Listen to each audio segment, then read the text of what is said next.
When we were newly married, my wife would always get a little anxious whenever my parents announced they were coming to visit.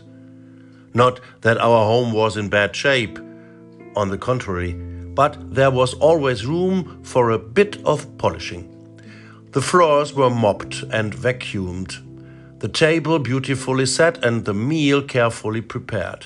And when the guests arrived, they found everything just as it should be, so they could feel comfortable.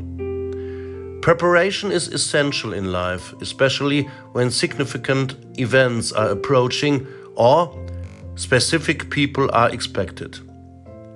What applies to our personal lives also happens on a larger scale when heads of state gather. All the necessary arrangements are made to ensure the guests feel welcome.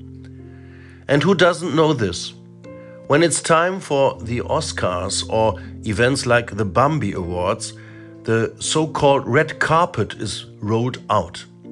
This red carpet is symbolic, representing the arrival of someone special, much like the preparations we should make in Advent to welcome our God. We are to roll out the red carpet. The prophet Isaiah, of course, didn't put it that way, but he states clearly, and this is our weekly impulse: prepare the way for the Lord, for behold, he comes in might. The Israelites during their captivity in Babylon were accustomed to seeing red carpets rolled out for significant state visits. Magnificent entrances of great kings and statesmen paying homage to the king of Babylon were common. Now, the prophet writes that God is making his way to the people, the King of Kings is coming, and appropriate preparations must be made. Referring to those times when rulers rode elephants and passed through city gates in majestic processions, Isaiah declares, "One day God will come mightily." I don't know what images this evokes for those reading, but elephants will surely not suffice when the Lord of the heavenly hosts arrives. Yes, in Advent, we reflect on Jesus' arrival in humble circumstances, in a stable outside the capital, wrapped in swaddling clothes and lying in a manger, as the Gospel of Luke recounts.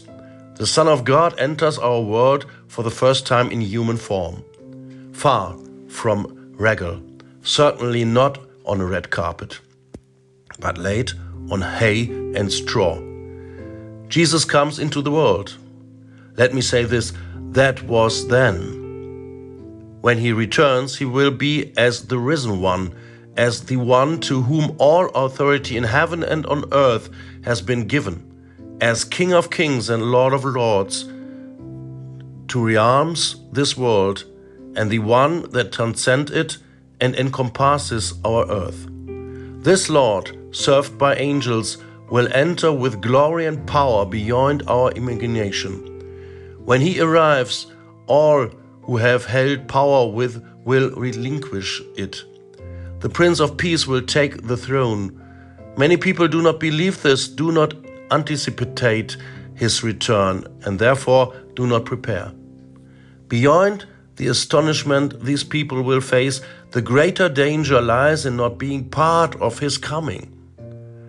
Whether this God will extend mercy over justice, I do not know. What I do know is that my Redeemer lives, that this God is more powerful than anything I can imagine, and that he has included me in his plan. That is why I want to prepare for him, not just during Advent. For as Isaiah promises, he will tend his flock like a shepherd. He will gather the lambs in his arms and carry them in his bosom, and gently lead those that are with young. And I will be there. Almighty and glorious God and Lord, my guide and my friend, I want to look forward to you with joy and invite you to come to me today. Enter my life today and come into this world with all your splendor and majesty, so that peace may reign among the people in your good pleasure. Amen.